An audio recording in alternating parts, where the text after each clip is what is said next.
Kenapa kita selalu bawa mukadimah? Karena memang Allah memerintahkan dan Rasulnya juga untuk kita bersyukur terus teman-teman. Nah, lo juga bisa bersyukur sekarang lo masih ada di Neo Digital, masih kerja di sini di saat orang-orang yang di sana gulung tikar, di saat orang-orang lagi bingung mau nyari apa, di saat orang-orang lagi bingung mau ngapain, lo sekarang nerima revisi sebanyak-banyaknya. Tandanya apa? Berarti lo punya kerjaan.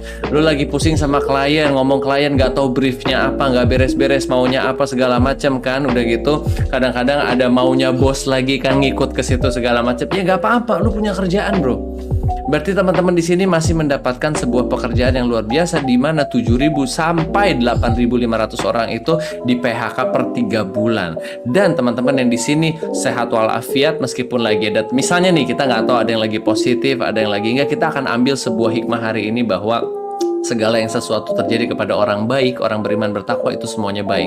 Kalau kata Ustadz gini, lo kalau beriman bertakwa, depan lo surga, belakang lo surga, kanan kiri lo surga. Meskipun lo suffering, physical suffering, meskipun lo mentally suffering. Karena teman-teman agensi itu kalau misalnya mau kita head to headin, bisa gue head to headin sama teman-teman yang nguli bangunan di sana. Teman-teman yang nguli bangunan, physical exhausted. Mereka physically yang draining banget seharian sampai benar-benar bisa tidur jam 8. Tapi lo semua di sini mentally exhausted. Semuanya stres, nggak bisa tidur mikirin deadline. Belum briefnya salah, belum maunya apa, nggak tahu. Jadi sama-sama, jadi apple to apple nih. Kalau misalnya teman-teman suka berpikir ya, ini kita ngobrol-ngobrol di awal aja nih untuk ngobrolin ininya, mukadimahnya bahwa openingnya maksudnya, supaya bahwa apapun yang terjadi di hidup lu harus bersyukur. Itu dulu nomor satu. Itu makanya selalu ketika para ustadz ngomong innal hamdalillah nahmaduhu wa nasta'inuhu wa nastaghfiruhu, atau dimulai dengan alhamdulillah wassalatu wassalamu ala asrofil anbiya, selalu ada alhamdulillah di depannya. Lalu salawat serta salam kita sampaikan kepada junjungan kita Rasulullah Shallallahu Alaihi Wasallam, orang yang menurut Michael Hart adalah nomor satu di dunia. Kenapa? Karena di zaman Rasulullah saking banyaknya sahabat yang mengikuti jejaknya beliau, mengikuti pola hidupnya beliau, sampai 100.000 lebih sahabat. Dan mengutip kata sejarawan yang tidak percaya adanya Tuhan, sejarawan ini bilang, gua kalau baca, ini gua kutip aja ya, saya kalau membaca tentang sahabatnya Muhammad, kata dia, seperti melihat immortals, seperti melihat Highlander, seperti melihat vampires. Ceritanya aneh karena ada Miqdad yang sebegitu kuatnya, ada lagi Salman Al-Farisi yang berjalan 3.000 km mencari kebenaran, ada lagi orang seperti Umar bin Khattab, pemimpin dunia, pemimpin 2/3 bagian dunia, tetapi bajunya compang-camping. Ada lagi Abu Bakar As-Siddiq. Abu Bakar As-Siddiq itu ketika Rasulullah meninggal, dia perintahkan pasukannya bebaskan Persia dan Romawi secara bersamaan. Padahal ketika Napoleon melakukan itu, Napoleon kalah. Asli kalah. Kenapa? Hitler juga kalahnya begitu, karena menyerang dua tempat secara bersamaan, tetapi tidak dengan para sahabat. Jadi luar biasa sekali sholawat yang teman-teman suka sampaikan kepada Rasulullah Shallallahu Alaihi Wasallam, maknanya banyak banget teman-teman. Jadi sekarang kita chill aja sambil santai-santai, sambil, kalau di luar sih sekarang di LA lagi agak hujan ya di situ ya. Kita beda timeline gitu kan. Teman-teman WFH ya semuanya ya, sehat semua ya. Sehat, alhamdulillah. WFH Mas Fris, tapi WFH cuma WFH ini semua. teman-teman di rumah ini lagi. Dia lagi emang rumahnya begitu, jadi template rumahnya emang kerja mulu ya. Alhamdulillah mah bule ya. Panjang nih, parang panjang begini. Apa panjang, tapi itu bulenya namanya Agus Iman ya. Bule Indonesia. Terima kasih Mas Fris infonya. Jadi teman-teman, kita bakal ngomongin sebuah hal yang memang nanti bentar lagi kita rayakan, dan kita kadang-kadang merayakannya dengan lewat begitu saja teman-teman. Idul Adha. Luar biasa loh teman-teman, kita tuh sebenarnya, kalau gue juga baru tahu nih akhir-akhir ini gitu ya, bahwa Idul Adha itu ternyata momennya bagi para ulama adalah lebih besar daripada Idul Fitri. Cuman kita hype-nya selama berpuluh-puluh tahun ke belakang, beratus-ratus tahun ke belakang, Idul Fitri yang lebih heboh ya. Ternyata Idul Adha maknanya itu ternyata lebih tinggi lagi daripada Idul Fitri. Makanya teman-teman, sekarang ini berarti kalau kita hitung itu berarti 3 Zulhijjah kalau nggak salah ya, atau 3 atau 4 Zulhijjah. Karena tepat 10 Zulhijjahnya itu kan kurban. Nah, 1 sampai 10 Zulhijjah, Rasulullah SAW itu ngomong sama kita bahwa ini adalah 10 hari terbaik sepanjang tahun. Terbaik sepanjang tahun. 10 malam terbaik waktu itu kita pernah bahas ya, yaitu 10 malam terakhirnya di bulan Ramadan. Jadi orang-orang kayak kita nih yang sibuk mulu nih, yang kadang-kadang kita jarang gitu melakukan amal ibadah, waktu-waktunya udah Allah kasih loh, 10 malam terbaik sama 10 siang terbaik. Nah, siang terbaiknya adalah 1 sampai 9 Zulhijjah. Ini yang bisa mengalahkan kadar kebaikan di 10 hari ini. Kalau kata Rasulullah SAW, siap-siap nih, siap-siap teman-teman. Yang bisa mengalahkan kadar kebaikan yang teman-teman lakukan di 10 hari ini cuma satu: berjihad dengan jiwa dan hartanya lalu gugur. Coba lo bayangin.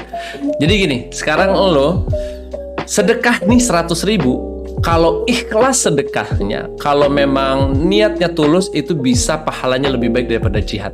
Lo bayangin nih, lebih baik daripada jihad. Yang bisa mengalahkan pahala itu di saat 1 sampai 10 terakhir cuma satu: berjihad dengan harta dan nyawa, dan lo gugur di proses berjihad tersebut.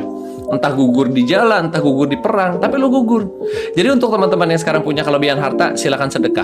Untuk teman-teman yang lagi bersama orang tuanya, treat nyokap bokap lu sebaik mungkin di 10 hari terakhir. Dan juga ingat ya, kalau lagi kepikiran maksiat, ingat dong, kalau kebaikannya dikali lipat berarti dosanya juga ya. Ini gue udah nyampe nih. Jadi 10 hari terbaik ini sama juga menurut para ulama. Ya iyalah, Allah maha adil dong. Kalau semua kebaikan lagi dilipat gandakan, berarti semua keburukan juga iya. Jadi tahan-tahan.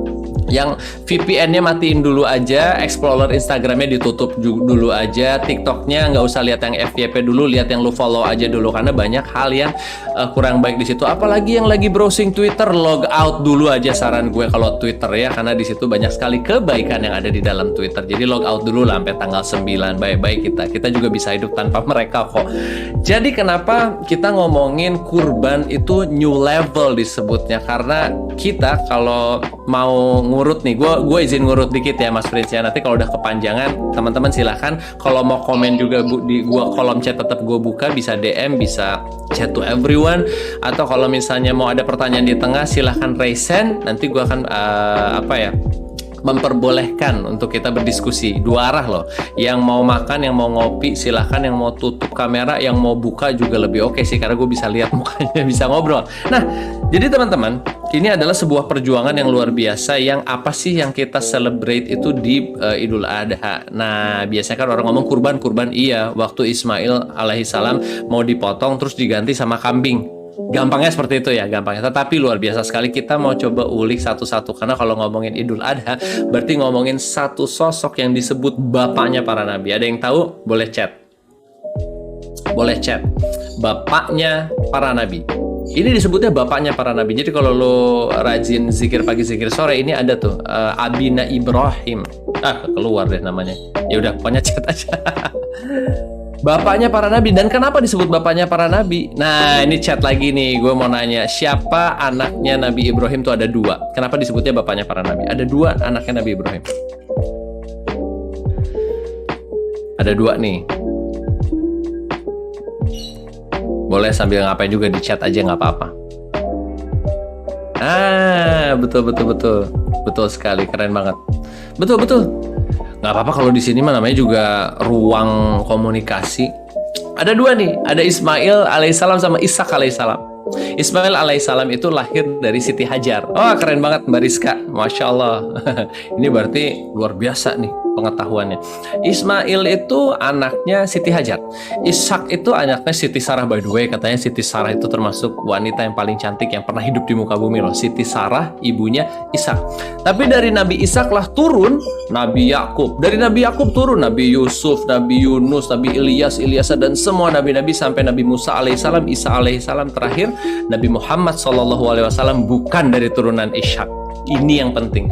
Nabi Muhammad SAW turunannya dari Ismail aja.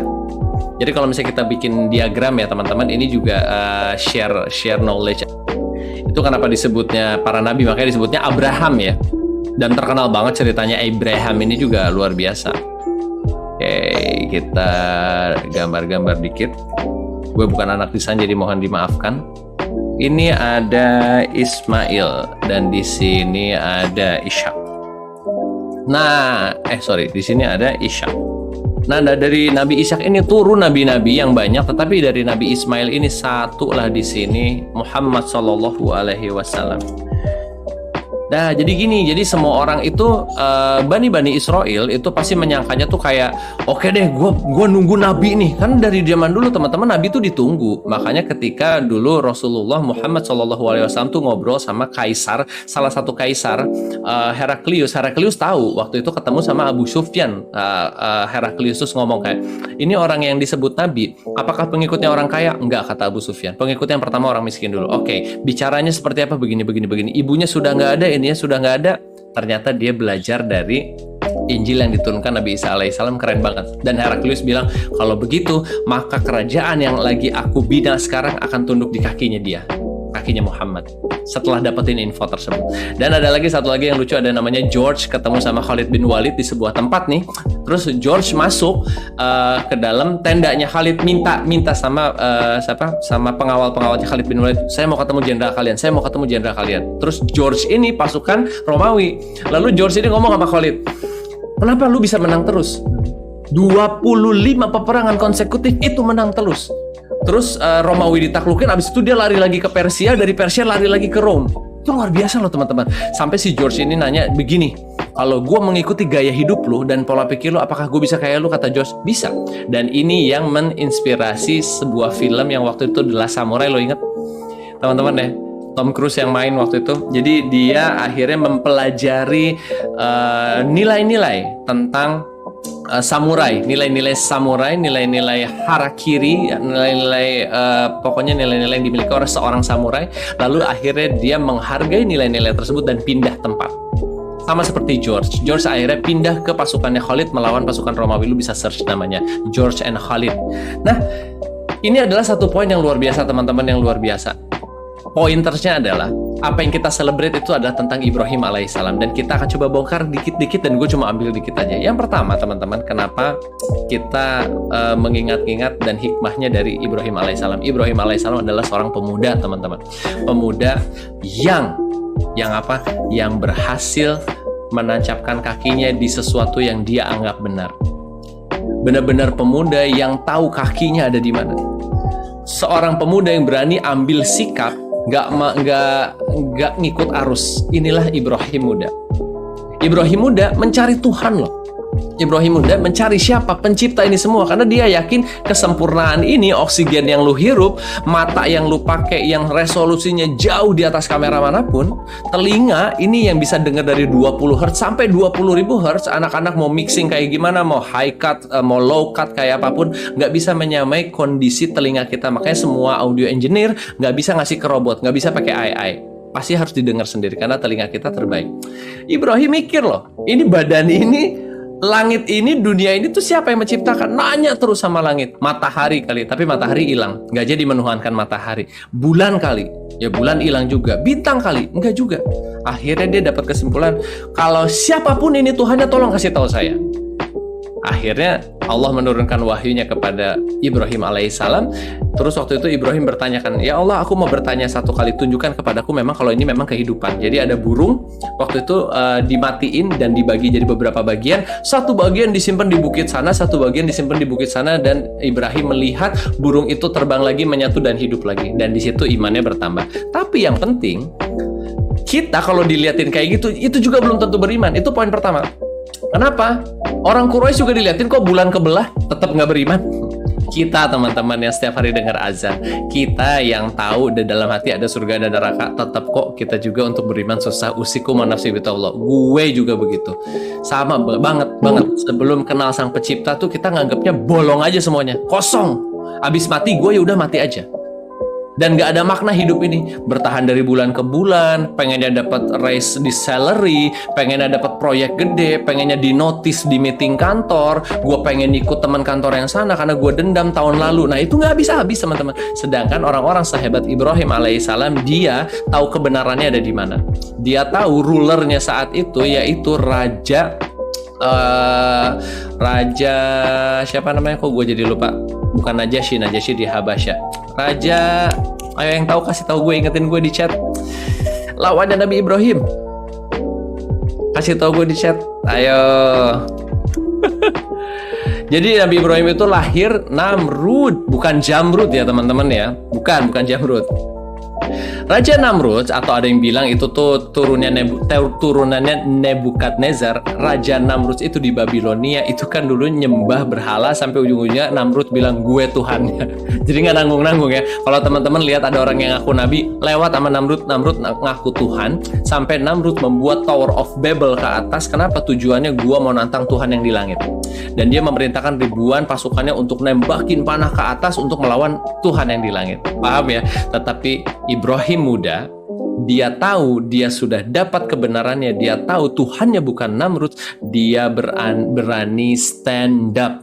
Ini yang gak dimiliki anak muda zaman sekarang. Dia nggak yang anak-anak lagi dengerin lagu apa, gue juga insecure gitu loh. Anak-anak beli baju apa, gue juga. Anak-anak lagi hobi makan apa, gue juga itu aja. Anak-anak lagi punya keyboard, mechanical keyboard, gue beli juga takut FOMO. Anak-anak lagi beli mirrorless, gue juga Anak-anak ganti lagi baru, gue juga beli. Nah ini nggak stand up teman-teman. Sebagai seorang pemuda itu kalau ibaratnya dilepasin di sungai anyut, paham ya? Anyut yang kayak begini, nggak stand up. Padahal di dalam hatinya ada satu yang nggak bisa dibohongin. Orang tua lu bisa lu bohongin, Tuhan lu bisa bohongin, semua bisa lu bohongin. Hati lu nggak bisa bohongin. Ketika lu lagi sendiri ada pertanyaan di dalam hati, kenapa gue hampa ya?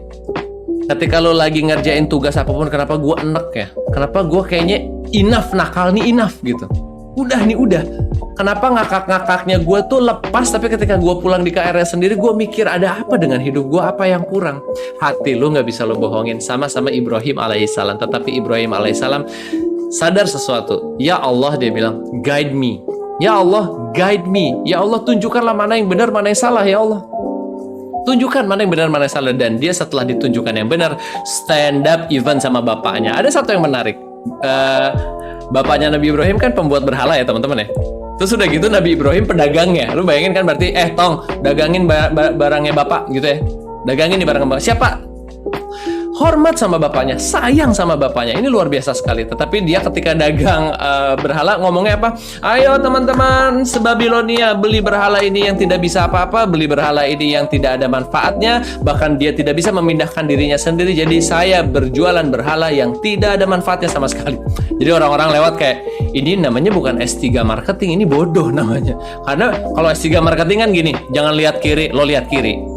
Anak-anak agensi mah paham lah S3 marketing gimana caranya lu nyampein message itu sama nyatuin jargonnya brand sama message baru supaya lu nya juga tembus projectnya. Itu tuh pinter banget.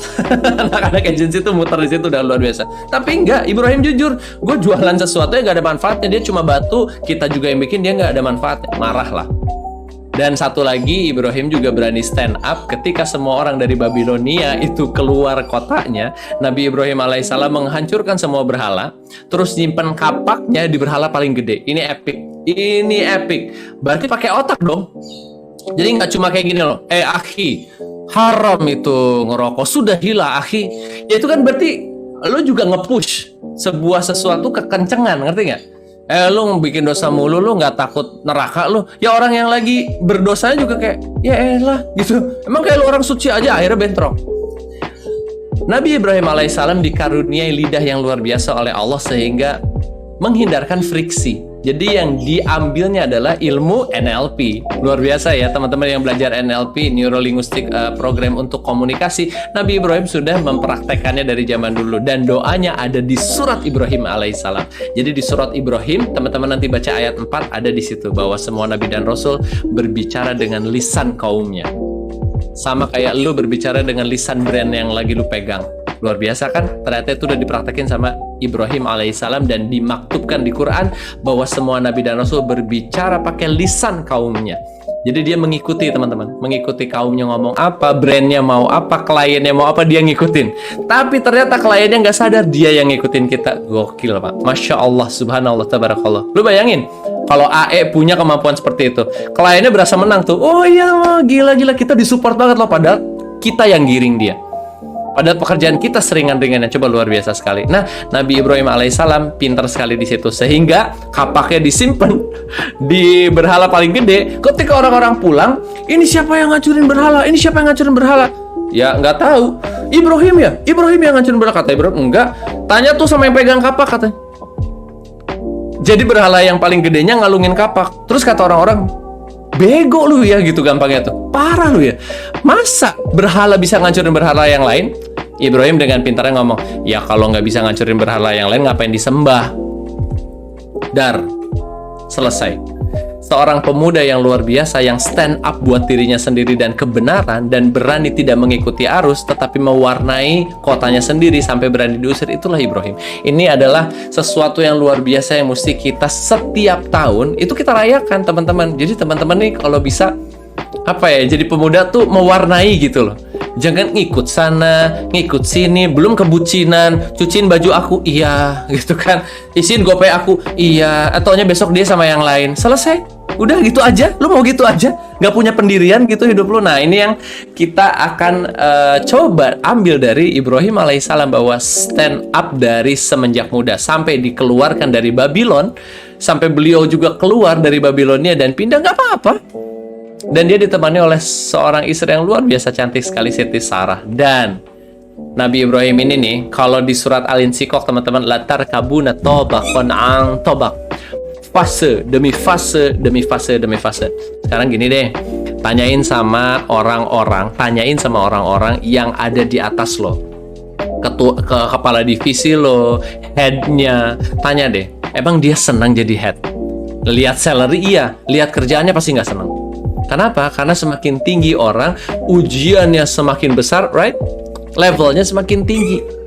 Nah, Nabi Ibrahim alaihissalam sudah tahu arahnya, course-nya yang benar yang mana. Diuji terus, teman-teman. Gak dikasih anak sampai tua. Lalu ternyata setelah menikah lagi dengan Siti Hajar dan memiliki Ismail kecil, turun perintah Allah untuk menguji hambanya yang luar biasa ini. Makanya ini disebut Ibrahim alaihissalam tuh kekasih Allah. Lu bayangin, udah punya anak, ditunggu-tunggu berpuluh-puluh tahun, bukan hanya bertahun-tahun, berpuluh-puluh tahun. Setelah anaknya ada, apa perintah Allah? Tinggalkan Siti Hajar dan anakmu di posisi ini nih lokasinya, dikasih GPS-nya gitu lokasinya. Ketika datang ternyata lokasinya tandus, teman-teman. Lokasinya tandus, dan disitulah cikal bakalnya kota Mekah. Tapi yang lebih luar biasa lagi, Siti Hajar nanya gini, Ibrahim, kenapa aku ditinggal di sini? Ibrahim nunduk karena tidak disuruh untuk berkomunikasi, tinggalin aja. Jadi Ibrahim gak komunikasi nih, nunduk aja. Ya Ibrahim, ya suamiku, kenapa aku ditinggal di sini? Kamu gak kasihan sama kita? Diam aja. Pinternya orang ini, pinternya Siti Hajar, beliau langsung mengganti pertanyaannya. Apakah ini perintah Allah? Nabi Ibrahim mengangguk sambil menangis. Lalu Siti Hajar bilang gini, kalau begitu saya dan anak saya tidak akan disia-siakan sama Allah. Aku dan anakku tidak akan disia-siakan sama Allah sama sekali, karena ini pilihannya Allah. Silahkan pergi. Ibrahim pergi sambil menangis. Siti Hajar tahu dia akan diselamatkan oleh Allah pada saat itu. Pulang pergi Sofa Marwah, teman-teman tahu ya ceritanya ya. Cari air untuk anaknya, lari dari Sofa Marwah, Sofa Marwah, Sofa Marwah, Sofa Marwah. Keluarnya di kaki Ismail. Keluarnya di kaki Ismail. Apakah Siti Hajar ngeluh? Ya, tahu gini mah gue tungguin aja di sini. Tahu gitu mah gue diem aja di kaki Ismail. Ngapain lari Sofa Marwah, Sofa Marwah? Ngapain gue kerjain ini semua revisi kalau ujung-ujungnya desainnya balik lagi ke yang pertama? Mirip. Karena kita ngerjainnya buat siapa? Lu ngerjainnya buat klien lu. Lu ngerjainnya buat kepala divisi lu. Padahal lo kerja itu ibadah. Kita kerja semua ibadah, teman-teman. Jadi nggak bisa dipisah nih. Nggak bisa dipisah. Mengutip sedikit, wa ma khalaqtul jinna wal insa illa liya'budun, ada di surat Al-Hujurat bahwa Allah tuh nggak menciptakan jin dan manusia hanya untuk beribadah. Kalau lihat itu kader kita, berarti hidup gue cuma ibadah doang dong, sholat doang, apa baca Quran doang? Alhamdulillah kita hanya yang kurang ngobrol, kitanya yang kurang infoh gitu. Ternyata ibadah itu senyum sama istri itu ibadah, bersenggama bersama istri ibadah, yang jomblo maaf yang belum kawin maksud gue, lalu menatap mata istri ibadah, santun kepada atasan lo itu ibadah, mengerjakan pekerjaan tugas teman lo itu ibadah, meringankan pekerjaan divisi lain itu ibadah. berjalan menuju kerja sambil bilang, Bismillah ya Allah, aku hari ini mau cari nafkah buat keluargaku, buat diriku sendiri. Ya nggak apa-apa lah, beli fan sedikit, itu ada yang keluar baru. Nggak apa-apa, nggak apa-apa. OGG Vault itu memang sangat teasing banget kalau kita lihat keluar lagi. Tapi kan ternyata ibu udah ditransfer, bapak udah ditransfer. Ya nggak apa-apa lah, beli Vault sedikit gitu ya, boleh aja. Dan semuanya itu adalah ibadah. Kembali lagi ke yang tadi tuh, bahwa Siti Hajar dengan tegasnya berbicara, apakah ini perintah Allah? Ini adalah hikmah keduanya, kepatuhan kepada Allah Subhanahu wa Ta'ala itu di atas segalanya, sehingga Siti Hajar tuh floating aja, ngerti nggak? Floating aja. Berserah itu beda dengan terserah ya. Berserah beda dengan terserah loh. Ini tolong beda ini. Misalnya anak-anak suka ada yang ngomong, ya udahlah, gue mah terserah Allah aja. Tapi lu diem, nggak berusaha. Itu bukan terserah itu. Ya udahlah, gue mah terserah aja, besok nggak tahu nih kerjaan hasilnya gimana, udah kita serahin aja, yang ada aja kirim briefnya kirim. Itu bukan terserah, itu namanya terserah Allah. Tapi yang diajarin Siti Hajar sama diajarin Nabi Ibrahim, berserah kepada Allah. Berserah itu ikhtiarnya maksimal. Ini lo catat baik-baik ya. Yang namanya berserah sama Allah itu adalah kerjakan semaksimal mungkin, semaksimal lo bisa sampai titik darah penghabisan, lalu serahkan hasilnya kepada yang berwenang dan lupakan kerjaan lo. Jadi lo nggak baper. Yang tadi tuh bayangin, coba kalau baper kan, gua udah desain revisi 1.1, 1.2, 1.2, fix 3, 1.3, 1.4. Ternyata kliennya maunya yang 1.1. Gila apa? Bilangin tuh sama kliennya ya. Padahal kalau dia mau berserah sama Allah, dia tinggal bilang gini, Alhamdulillah akhirnya di-approve juga. Emang harus gitu kok caranya. Ternyata Siti Hajar, Nabi Ibrahim berserah bro, bukan terserah Allah, berserah sama Allah. Tahu nggak ternyata Siti Hajar didatengin sebuah suku namanya suku Jurhum.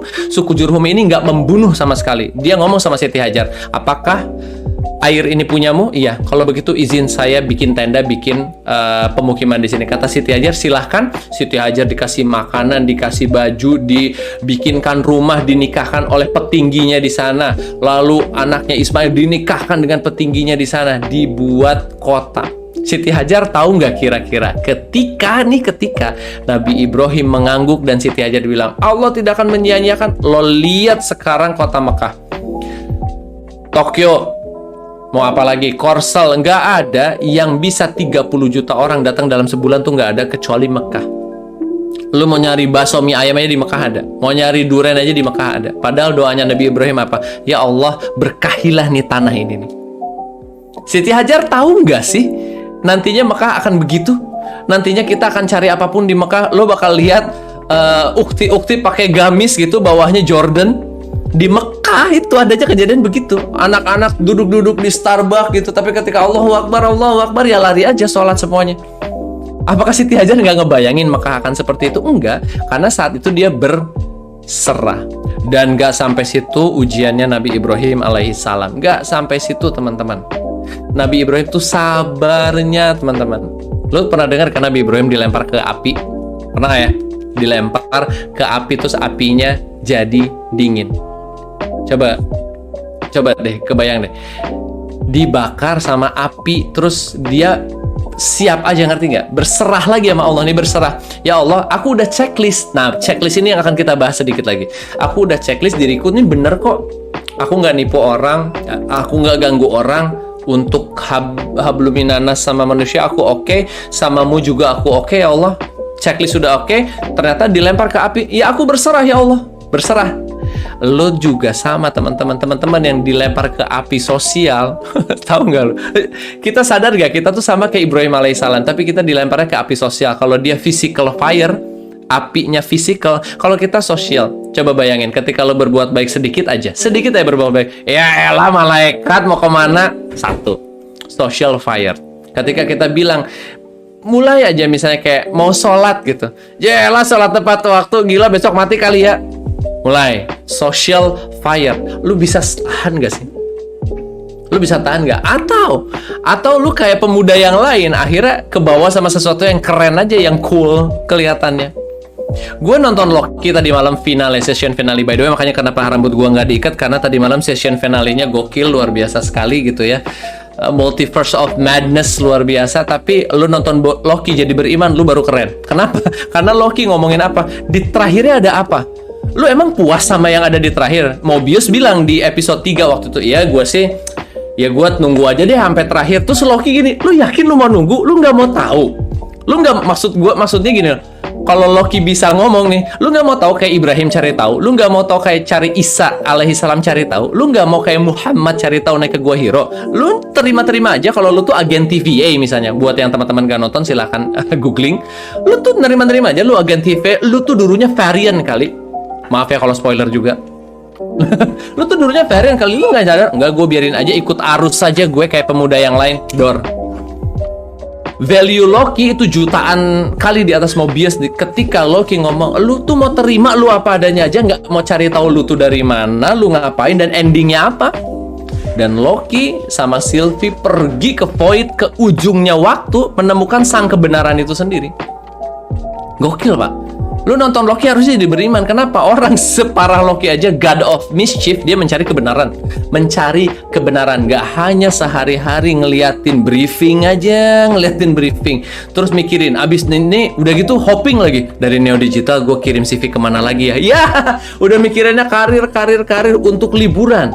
Jadi ngumpulin uang untuk ngabisin di liburan. Don't, teman-teman, jangan. Yuk kita rubah yuk. Kita ikutin Ibrahim alaihissalam. Dikasih terus nih sama Allah. Cuman begitu nih teman-teman, lu juga nonton deh semua film. Lu nonton Matrix, lu nonton Loki, lu nonton Age of Tomorrow. Semua orang yang mencari kebenaran. Lu nonton Interstellar, semua film yang mengaduk-aduk isi otak lo, semuanya tentang apa? Kebenaran. Lu buka tuh novelnya Dan Brown, The Origins, Da Vinci Code, Angels and Demons, lu buka semua. Lu buka tekstualnya Karl Cox, lu buka bukunya Michael Hart tentang Muhammad, lu buka. Semuanya mencari kebenaran.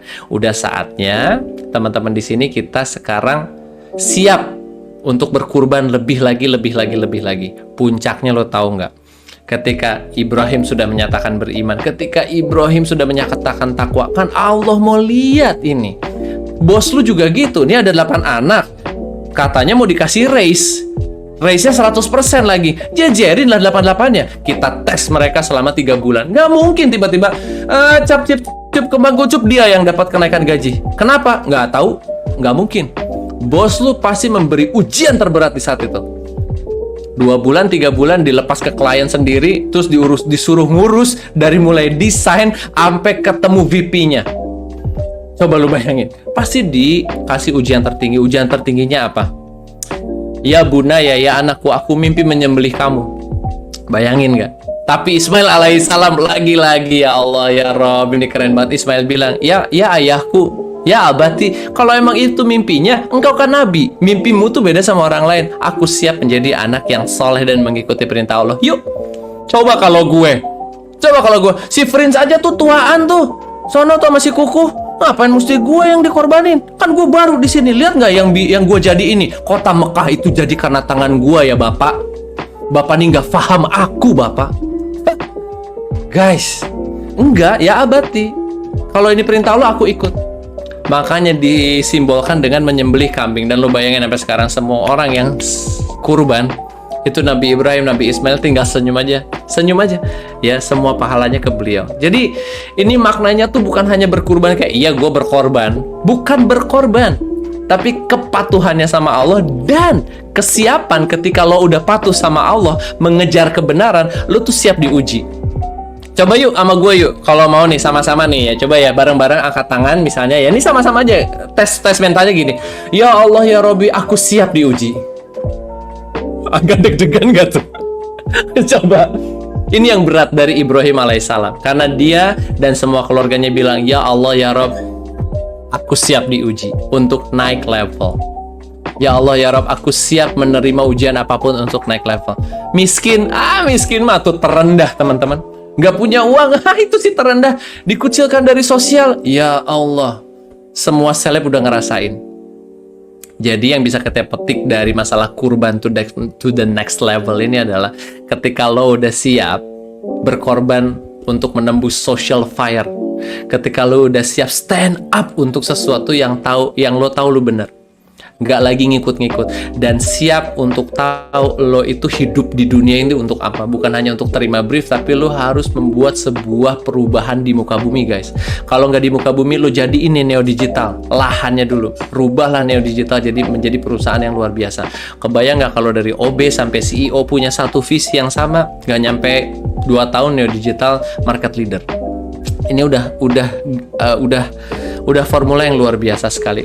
Lo lihat nih, gue sekali sebagai penutupan ya. Kenapa tadi gue bilang dari OB sampai CEO punya satu mindset yang sama? Mindset yang samanya adalah membantu orang meringankan beban orang. Jangankan beban sendiri, beban orang aja gue ringanin. Jangankan mikirin diri sendiri, orang lain aja gue pikirin. Do goods, nggak ada habis-habisnya, tinggalin semua maksiat. Karena Rasulullah SAW, lu bayangin nih, ini kondisi terakhir ya. Gue coba ceritain masalah tentang vision sekarang. Vision. Rasulullah lagi ngegali parit sama teman-temannya di perang Khandak.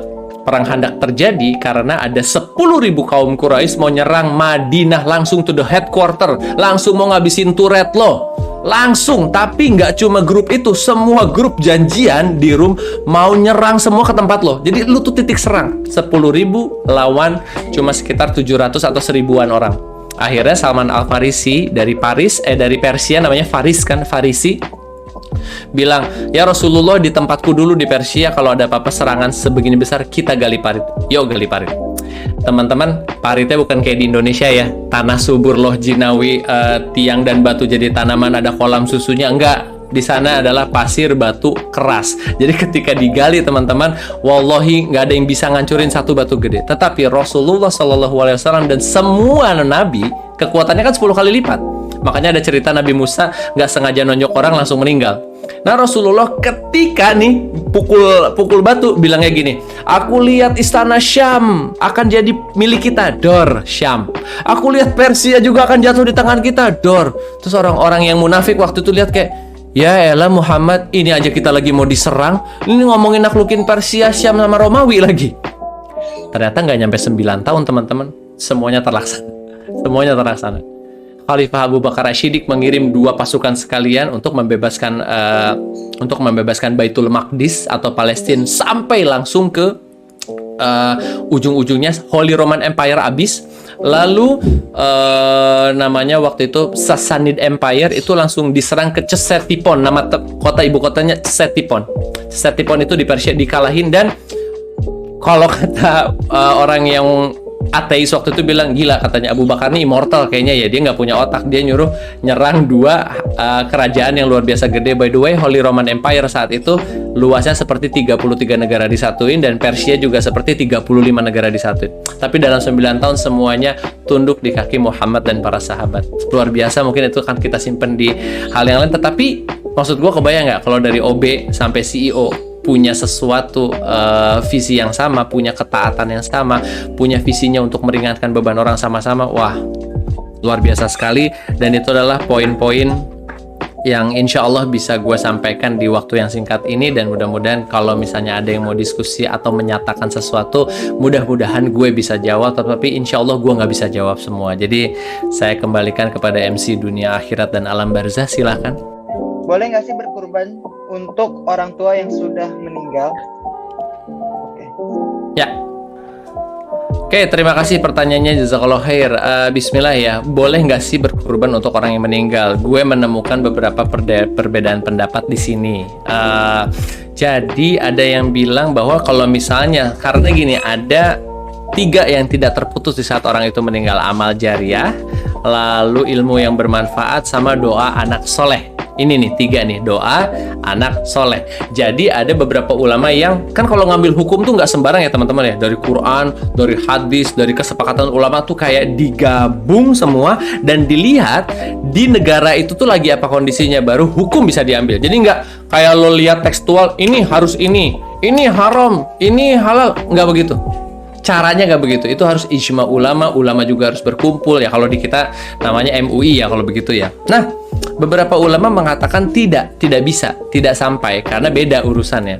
Bahkan katanya ada satu kurban untuk satu keluarga gitu kan bisa, itu juga kurang tepat katanya. Tetapi begini teman-teman, jangankan berkurban. ketika lo berdoa Al-Fatihah aja nih, Al-Fatihah, itu kan pahala lo lagi nambah. Ibaratnya kalau lagi main game tuh mananya lagi ngecas tuh. Lagi ngecas semuanya ya. Udah siap ngeluarin ulti ibaratnya. Jadi udah lagi full-fullnya, lo doain orang tua lo. Itu wasilah terbaik. Kenapa? Ada satu cerita para sahabat. Ada tiga orang di dalam gua. Kejebak dalam gua. Lalu bingung gimana caranya. Akhirnya yang satu berdoa begini, ya Allah ya Robbi, aku tuh telah melakukan ini dan ini dan ini ya Allah ya Robbi. Waktu itu nggak ada yang lihat kecuali engkau ya Allah. Kalau memang itu amalan yang baik yang diterima ya Allah, geserkanlah batu ini. Batunya bergeser guys. Rrrr. Yang ketiga berdoa lagi, ya Allah, aku waktu itu pernah mau berzina sampai sudah depan-depanan sama orangnya, cantik banget ya Allah, tapi aku pulang, aku nggak jadi berzina sama dia karena aku bilang sama perempuannya aku takut sama Allah. Lalu terbuka lagi. Jadi wasilah namanya. Jadi kayak amal lo dijadiin permintaan kepada Allah Subhanahu wa taala. Dan yang luar biasanya, coba lu bayangin, lo kurban, lu ikhlaskan kurban ini untuk diri lu sendiri dan keluarga dan untuk Allah Subhanahu wa taala. Lalu ketika lagi prosesnya lu berdoa sama Allah, ya Allah, apapun yang terjadi sama orang tua kedua alam kubur, ringankanlah ya Allah. Ya Allah, jauhkanlah orang tuaku dari api neraka ya Allah. Itu yang terbaik yang bisa kita lakukan. Mas Dimas, ada pertanyaan kedua nih Mas. Kan di sekarang ini lagi banyak banget kurban online nih ya. Hukumnya gimana sih, kurban online atau daring yang kayak sekarang-sekarang ini yang lagi pada ramenya?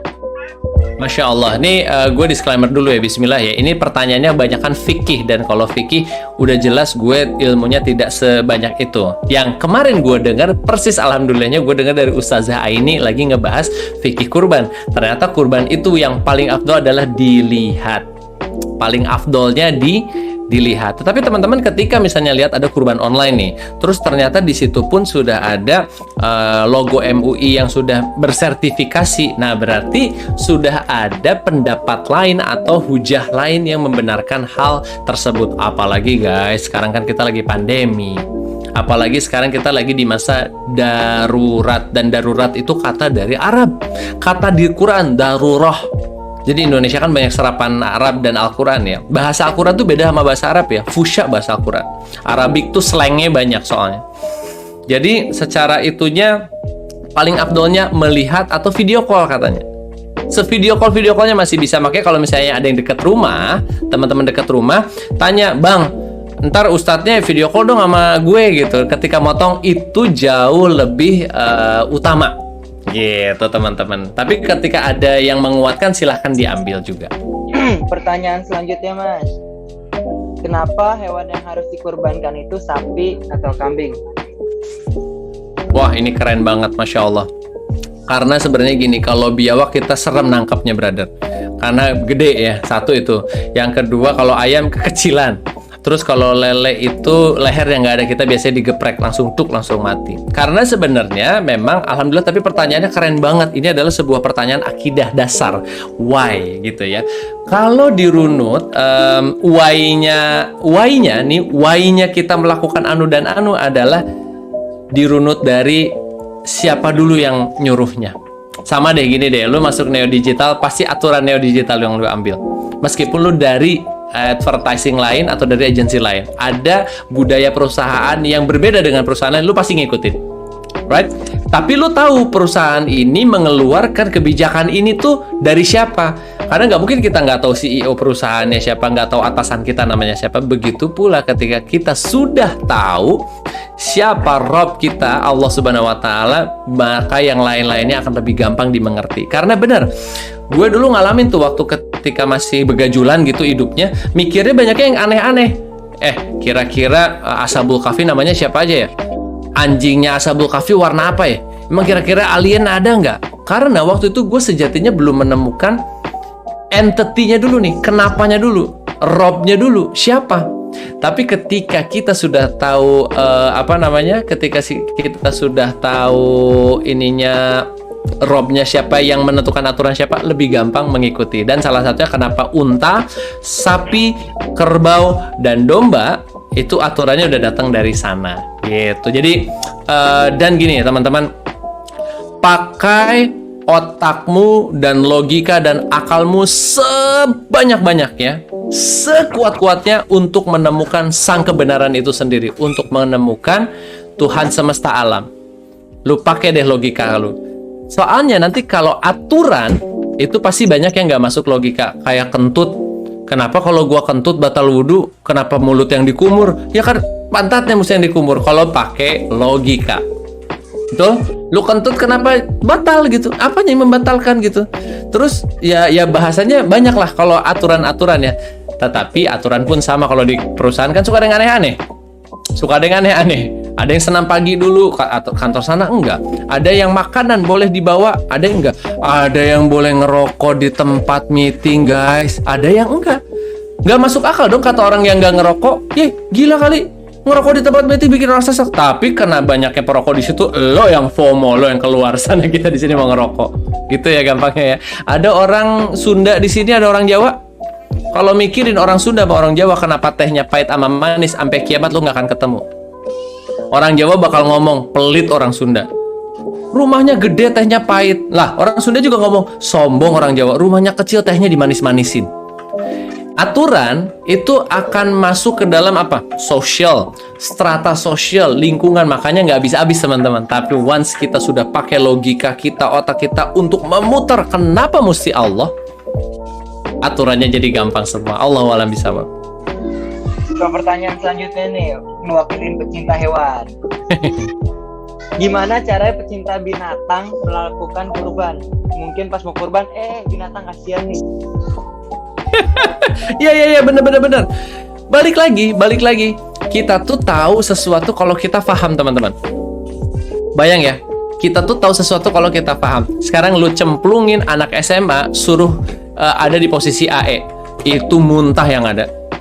Ini briefnya ya, ini kliennya ya, ini email kliennya ya. Oke, silahkan lu follow up. Itu langsung pingsan di tempat, teman-teman. Apa yang mau dia lakukan? Dia nggak tahu harus apa, dia nggak tahu why-nya, nggak tahu gimananya. Terus, anak editor, lu suruh ketemu sama klien yang ada komplain. Pak, kenapa sih? Begini, kan harusnya begini. Jadinya komplain. Dia nggak tahu tujuan atasnya kalau bosnya tarik kepalanya. Duit kita itu dari dia. Tolong lupa pakai ngomong depan dia lagi revisi. Paham ya? Kalau seseorang tidak paham, maka nggak dapat nih. Jadi kalau kita paham kurbannya itu untuk apa, kecintaan kita sama binatang tuh kita tahu. Dan kita tahu ketika dikurbankan binatang-binatang itu, tujuan binatang itu hidup itu untuk apa, itu kita harus paham juga. Karena ini nggak habis-habis nih. Kalau gua ngomongin tentang binatangnya, bisa nggak mas dimatiinnya, misalnya disuntik mati atau gimana gitu? Ya ini akan panjang teknis. Tapi teman-teman juga boleh googling. Ternyata urat yang di sini diputuskan itu adalah cara membunuh paling cepat. Karena Islam melarang banget membunuh dengan memukul. Nggak boleh banget mutilasi, tidak boleh sama sekali membakar apalagi. Jadi kalau lo yang suka bakar tikus, mending nggak usah. Jangan, karena Allah melarang membakar makhluknya. Ada yang nanya nih tentang akikah sama kurban. Mana duluan yang harus dilakuin kalau misalkan akikah sama kurban ini? Nah, syuting. Bentar. Intinya Kebayang. Alhamdulillah kan di luar hujan mulu nih, jadi pikiran gua agak seger. Tuh kan nggak berhenti kata Mas Baskara hujannya ya. Nah, jadi kalau misalnya ada akikah dan ada kurban, dua-duanya sebenarnya sama-sama sunnah, sama-sama diwajibkan bagi yang mampu. Kalau misalnya ternyata cuman tabrakannya adalah akikah itu ada momennya teman-teman. Paling afdol adalah 7 hari setelah bayinya lahir. Bener nggak? Ada momen nih. Ada momen paling afdol bisa 14 hari. Ada juga yang mengakikahkan setahun setelah bayinya lahir. Ya ndak apa-apa karena baru tahu. Tetapi afdolnya kan ketika lagi punya uang, terus cuma bisa beli 1 kambing. Dulu akikah karena sama-sama wajib kalau mampu. Kalau jatuhnya begitu. Tetapi kalau punya duit ya dua-duanya lah. Atau misalnya akikah atau kurban tapi utang gua banyak, bayar utang dulu bro. Jadi nanti secara hukum fikih ini berbeda pendapat lagi teman-teman ya. Sama seperti puasa Syawal Ramadan kemarin. Bayar dulu puasa Ramadannya apa jalanin puasa Syawal dulu Mas? Apa puasa Syawal dulu karena Ramadan bisa dibayarnya sampai tahun depan.